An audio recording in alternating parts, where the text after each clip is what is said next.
जो भी वीडियो से कनेक्ट हो रहा है उनके भीतर विराजमान शिव शक्ति को मेरा प्रणाम।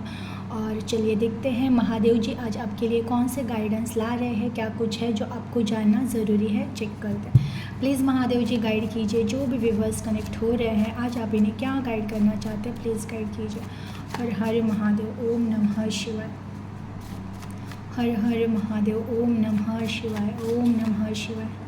हर हर महादेव।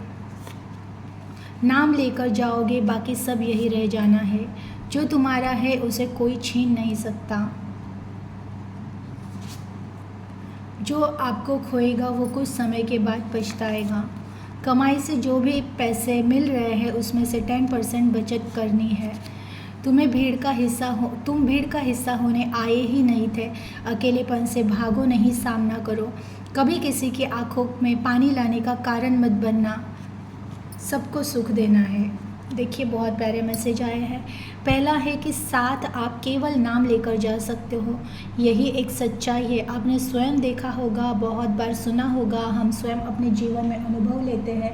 लोग जब तक जिंदा रहते हैं तब रिश्तों के पीछे, पैसों के पीछे, अपने नाम के पीछे, अपने अहंकार के पीछे जीवन व्यतीत कर देते हैं। लेकिन जब अंत समय आता है तब इंसान कुछ भी साथ लेकर नहीं जाता है, सब कुछ हमें यही रखना पड़ता है।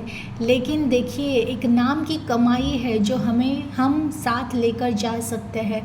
अगर आपको एक अच्छा जन्म चाहिए, अगर कुछ लोगों को मोक्ष चाहिए होता है, किसी को कुछ अच्छा जन्म चाहिए होता है, किसी की कुछ चीज़ें अधूरी रह गई है तो वो पूर्ण करने के लिए जन्म चाहिए होता है, तो ये अगर आपको चाहिए तो आपको नाम का सहारा लेना पड़ेगा, क्योंकि नाम में ही वो शक्ति है। या तो वो आपको मुक्ति दे दे या फिर आपके जो भी चीज़ें अब इस जन्म में अधूरी रही है वही जन्म आपको अगले जन्म में देकर उन चीज़ों को आपको दे दे। तो आपकी मर्ज़ी। पहली बात तो देखिए जो नाम जप करने लग जाता है ना, धीरे धीरे धीरे वो स्वयं संसार से मुक्त हो जाते हैं, इस मोह माया से मुक्त हो जाते हैं। देखिए दूसरा जन्म ले भी लिया, कुछ अधूरी इच्छाएं अपूर्ण रही थी वो पूर्ण हो भी गई, तो भी इंसान का जन्म ऐसा है, यहाँ पे माया का प्रभाव ऐसा है कि अगला जन्म ले भी लिया तो भी और कुछ इच्छाएं प्रकट हो जाएगी कि वो उस जन्म में अधूरी रह जाएगी। तो ये जो जन्म मरण का चक्कर है ना, ये चलता ही रहेगा और इंसान की इच्छाएं कभी भी पूर्ण हो ही नहीं सकती है।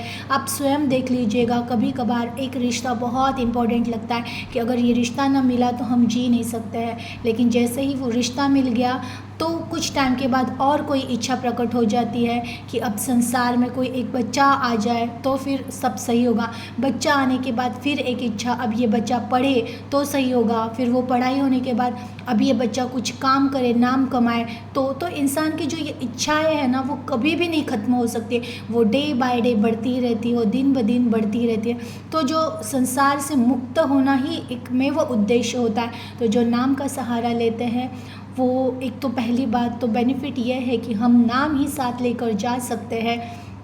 मृत्यु के बाद अगर कुछ साथ आता है तो हमने जो भी नाम जप किया है वो और हमारे अच्छे बुरे कर्मा, यही चीज़ें हम साथ लेकर जाते हैं। तो बिल्कुल इनकी कमाई कीजिएगा, नाम की कमाई कीजिएगा। बाकी कर्म तो हमारे कभी कभार हमारे वश में नहीं रहते हैं।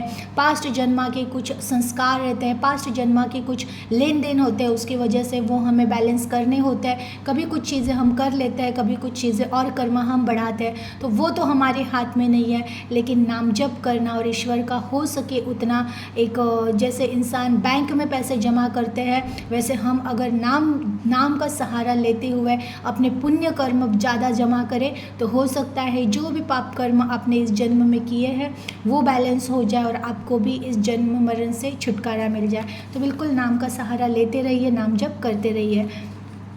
जो तुम्हारा है उसे कोई छीन ही नहीं सकता है। तो ये बात सच है। देखिए जो आपके नसीब का होता है ना, वो भले 7 समुंदर दूर चले जाए, वो वापस आकर आपको मिलेगा ही मिलेगा।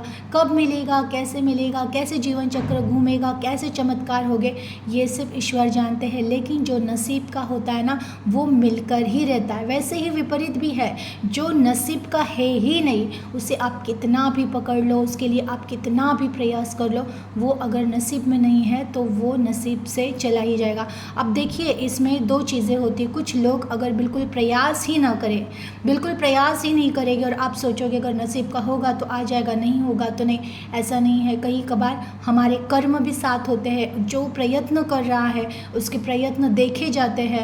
जो दिल से एक हाथ कोई चीज़ चाहता है, कोई रिश्ता चाहता है, तो वो ईश्वर को देना पड़ता है। लेकिन अगर आप दिल से भी नहीं मांग रहे हो, ना ही आपके कर्म में वो चीज़ आपको चाहिए ऐसे लग रही है, तो वो जीवन में आपके नहीं आएगा। ये हो सकता है सक्सेस, ये हो सकता है कोई रिश्ता, जो भी आपको चाहिए। अगर आपको वो चाहिए तो वो दिल से आपके वो कहते हैं ना खिंचाव होना चाहिए उस चीज़ का, उस चीज़ों में वही आपका जीवन होना चाहिए, तब जाके वो चीज़ें आपको मिलती है। अदरवाइज़ उन चीज़ों को छोड़ देना ही बेहतर है जो हम हृदय से महसूस नहीं कर सकते हैं। जो आपको खोएगा वो कुछ समय बाद पछताएगा। ये ज़रूर जिनको भी धोखा मिला है और आप कनेक्ट हुए हो मुझसे, तो याद रखिएगा, जिन्होंने भी आपको धोखा दिया है ना, महादेव जी के वाक्य है कि वो ज़रूर पछताएंगे। आप खुद पर विश्वास रखिए, महादेव जी पर विश्वास रखिए, आप बस आगे बढ़ते रहिएगा। ज़रूर आने वाले समय में वो पछताएंगे कि उन्होंने आपको खोया है। कमाई से जो भी पैसे मिल रहे हैं उसमें से 10% बचत करनी है। ये अलर्ट है आपके लिए कि भविष्य में पैसों की ज़रूरत होगी। आपको अपने बचत से 10% जमा करने ही करने हैं, सेविंग करनी ही करनी है।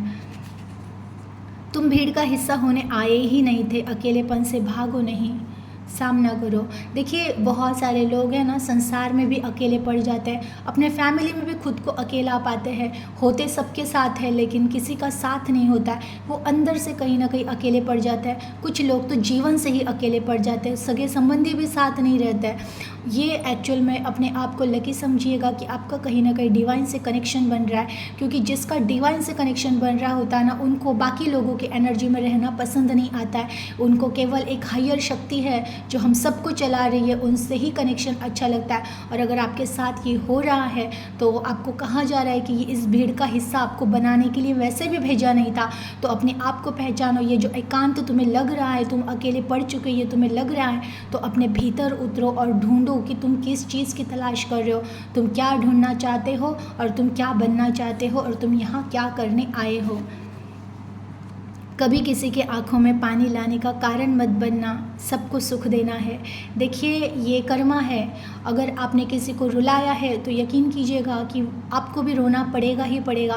भले अगर इस जन्म में नहीं तो अगले जन्म में जन्म लेकर आपको उसको जो दिया है वो आपको वापस मिलना है। तो बिल्कुल भी बहुत अलर्ट रहिएगा कि आप अगर किसी का भला नहीं कर सकते मत कीजिएगा, लेकिन बुरा मत कीजिएगा। अगर आप किसी को खुशियाँ नहीं दे सकते मत दीजिएगा, लेकिन किसी को दुख नहीं देना है। तो ये बिल्कुल आपको एक कर्मा है वो, कि किसी को भी तकलीफ दोगे ना, कई गुना बढ़कर आपको रिटर्न मिलेगी। तो कर्मा के हिसाब के लिए बिल्कुल भी ये मत कीजिएगा कि किसी का बिल्कुल अहित नहीं करना है, किसी को रुलाना नहीं है, किसी को दुख देना नहीं है।